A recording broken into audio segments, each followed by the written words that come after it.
நேயர்கள் அனைவருக்கும் இனிய தமிழ் புத்தாண்டு நல்வாழ்த்துக்கள். எல்லோரும் நன்றாக இருப்பீர்கள். இப்பொழுது 2026 பராபவ தமிழ் புத்தாண்டு என்ன பலன்களை 12 ராசிக்காரர்களுக்கு தரும்? ஐயா, போன வருஷம்தான் நான் நல்லா இல்லை. போன வருஷம் என்னுடைய அத்தனை விஷயங்களிலும் முட்டுக்கட்டைகள். கல்யாணம் நடக்கலை, நடந்த கல்யாணம் சரியில்லை, அல்லது எதுவுமே எனக்கு சரியாக இல்லை, தொழில் நல்லா இல்லை, வேலை நல்லா இல்லை, பொருளாதார முன்னேற்றம் இல்லை, எதுக்காக பிறந்தேனே தெரியல, அந்த அளவுக்கு போன வருஷம் மன அழுத்தம். இந்த வருஷமாவது எனக்கு நல்ல அமைப்புகள் இருக்குமா அப்படிங்கிற ஒரு ஏக்கத்தோடு இருக்கக்கூடிய அனைவருக்குமே இந்த 2026 பராபவ தமிழ் புத்தாண்டு என்னென்ன பலன்களை எப்படி தரப்போகிறது? நான் அடிக்கடி ஒரு முன்னுரை மாதிரி சொல்லக்கூடிய அமைப்புகளில் இந்த வருட பலன்கள் எப்படி உங்களுக்கு சொல்லப்படுகின்றன. 12 ராசிகள்லையும் கோடிக்கணக்கானவர்கள், உலக மொத்தத்தில் இருக்கக்கூடிய ஒரு 800 கோடி பேரையும் பிரித்தோம்னா 12 பங்காக பிரித்தோம்னா ஒரு ராசிக்கு 60-65 கோடி பேர் கண்டிப்பாக வருவீங்க. அப்போ இந்த தமிழ் புத்தாண்டு பலன்கள் என்று சொல்லப்படக்கூடிய ஆண்டு பலன்கள் எப்படி சொல்லப்படுகிறது அப்படின்னு பார்த்தீங்கன்னா, வருடாந்திர கிரகங்கள்னு சொல்லப்படக்கூடிய சனி, ராகு, கேது, குரு ஆகிய 3 கிரகங்களுடைய இயக்கத்தை தாங்க இதை வச்சு நம்முடைய புத்தாண்டு பலன்களை கண்டிப்பாக சொல்கிறோம். அது எப்படி இருக்குன்றதை கணிச்சு தான் ஒவ்வொரு ராசிக்கும் பொதுவான பலன்களாக சொல்லுகிறோம். இந்த பலன்களும் உங்களுடைய ஜாதகத்தில் இருக்கக்கூடிய தசாபுக்தி அமைப்புகளையும் வச்சுத்தான், அதாவது கோட்சாரம் மற்றும் உங்களுடைய பிறந்த ஜாதக தசாபுக்தி அமைப்புகளை இணைத்து தாங்க பலன்கள் நடக்கிறது அப்படிங்கிறதாங்க உண்மை. சரி, இந்த வருஷம் ஏதாவது சிறப்பான பயிற்சிகள் எதனா இருக்கான்னு பார்த்தீங்கன்னா, நிலையாக இந்த வருஷம் சனிப்பெயர்ச்சியே கிடையாது. இந்த தமிழ் புத்தாண்டில் சனிப்பெயர்ச்சி கண்டிப்பாக கிடையாது. அவர் ஒரே இடத்தில் மீன வீட்டில் நிலையாக இருக்கின்ற அதே நிலைமையில் டிசம்பர் மாதம் முதல் வாரம் இப்போது கும்ப வீட்டில் இருக்கக்கூடிய ராகு அப்படியே கீழே இறங்கி மகர வீட்டிற்கு வந்து விடுகிறார். இப்போது சிம்ம வீட்டில் இருக்கக்கூடிய கேது அப்படியே மேலே ஏறி கடக வீட்டிற்கு போகிறார். அப்போ ராகு கேதுக்கள் கடகத்திலும் மகரத்திலும் மாறக்கூடிய சூழல்கள் டிசம்பர் மாதம் முதல் வாரத்தில் இந்த ராகு கேது பயிற்சி நடக்குது. இதனை எடுத்து பார்த்திங்கன்னா ஒரு அற்புதமான ஒரு பயிற்சி நடக்குதுங்க, குரு பயிற்சி. அதாவது ஜூன் மாதம் 12ஆம் தேதி, ஏப்ரல் 14ஆம் தேதி தமிழ் புத்தாண்டு பிறகுதுன்னா சரியாக ஒரு 40-45 நாள்லேயே 7 வாரங்களிலேயே ஜூன் மாதம் 2ஆம் தேதி நடக்கக்கூடிய குரு பயிற்சியின் மூலமாக ஒரு உன்னதமான மாற்றம் நிறைந்த குரு பயிற்சி தான். என்ன அப்படின்னு பார்த்தீங்கன்னா, ஒரு 12-13 வருடங்களுக்கு ஒரு முறை உச்சம் என்கின்ற அதி உன்னத நிலையை அடையக்கூடிய குரு பகவான் இப்போது கடகத்தில் உச்சம் என்கின்ற அமைப்பை அடைகிறார். இது ஒரு பெரிய மாற்றம்ங்க. 12 வருஷத்திற்கு ஒரு தடவை வந்து குரு பகவான் உச்சத்தை அடையும் போது உலக மக்கள் எல்லாருக்குமே ஓரளவிற்கு நன்மையான பலன்கள். இப்போ கஷ்டப்பட்டுக்கிட்டு இருக்கிறவங்களுக்கு நல்ல விடிவு காலம் வரப்போகிறது அப்படிங்கிறது தான் உண்மை. சனி கெடுப்பார் என்றால் குரு கொடுப்பார் என்பது தான் உண்மை. ஏற்கனவே இருக்கின்ற கஷ்டங்களை குறைப்பது, ஏற்கனவே இருக்கின்ற கஷ்டங்களிலிருந்து மாற்றங்களை நல்ல விதமாக தருவது, முக்கியமாக பொருளாதார முன்னேற்றம் என்கின்ற பண வருமானம் போன்ற அமைப்புகளை கொடுப்பது குரு பகவான் என்பதாலும், அபூர்வமான 12-13 வருடங்களுக்கு ஒரு முறை மட்டுமே வரக்கூடிய ஒரு உச்சகுரு பயிற்சி இப்போது நடக்கப் போகிறது என்பதனாலும் உண்மையிலேயே மேஷம் முதல் மீனம் வரையிலான 12 ராசிக்காரர்களுக்கு ஒரு நல்ல பலன்கள் கண்டிப்பாக இருக்கும். ஜூன் மாதம் 2ஆம் தேதி இந்த குரு பயிற்சி நடக்குது.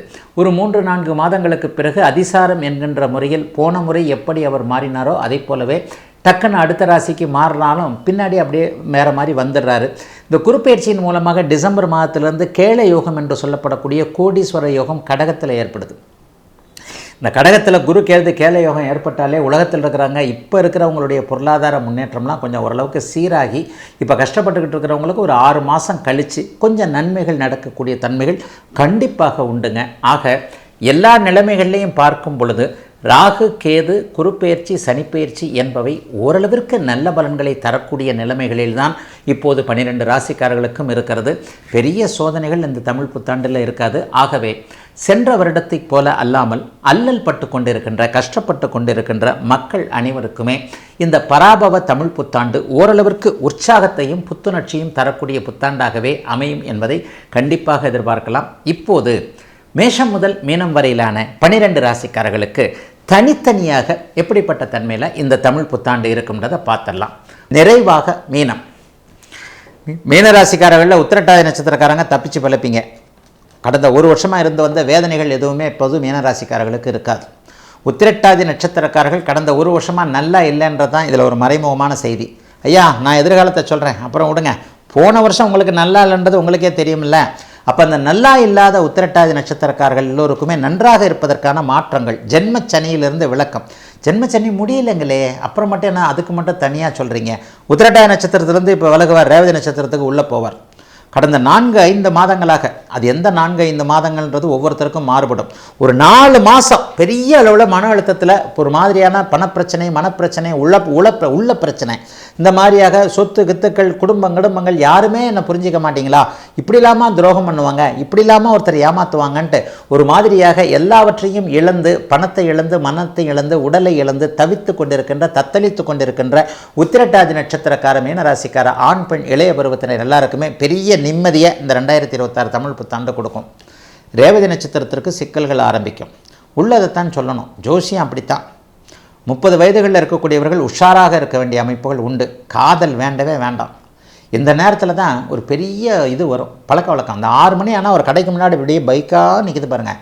அந்த பைக்காக நிற்கிற கடைக்கு இப்போ தான் யாராவது ஒருத்தர் கூப்பிட்டு போயிட்டு, இதுதான் ஏன் மருந்து, அது மட்டும் அப்படியே சாப்பிட, அப்படியே சந்தோஷமாக அப்படியே பரப்பப்பார் அப்படின்ற மாதிரி தேவையில்லாத பழக்க வழக்கங்கள், நண்பர்கள் என்று சொல்லப்படக்கூடிய நண்பர்கள் அல்லாதவர்களின் மூலமாக இப்போது வரக்கூடிய அமைப்புகள் ரேவதி நட்சத்திரக்காரர்களுக்கு இருக்கின்றன. ஆகவே எதுலேயும் கொஞ்சம் பொறுமை, நிதானம் போன்றவைகள். 50 வயதுகளில் இருக்கக்கூடியவர்கள் 40 வயது 45 வயது தாண்டியவர்களுக்கு இந்த பலன் பொருந்தாது. இளைய பருவத்தினருக்கு மட்டும்தான் இது பொருந்தும். அவங்களுக்கெல்லாம் நல்லாவே இருக்கும். 40-45 வயசு 50 வயசு தாண்டினவங்களுக்கு சொத்து பத்து சேர்க்கையெல்லாம் இந்த வருஷம் வரப்போகுது. குடும்பம் நிம்மதியாக இருக்க போகுது. குழந்தைகளை பற்றி நல்லா இது இல்லாமல் குழந்தைகள் பாஸ் பண்ணுறது, குழந்தைகளுக்கு வாழ்க்கை அமைப்புகள் இதெல்லாம் கண்டிப்பாக உண்டு. ஆனால் ரேவதி நட்சத்திரக்கார 20-30 வயதுகளில் இருக்கக்கூடிய இளைய பருவத்தினருக்கு வாழ்க்கை என்பதை எப்படி என்பதை புரிய வைக்கக்கூடிய சில விஷயங்கள் இருக்கும்.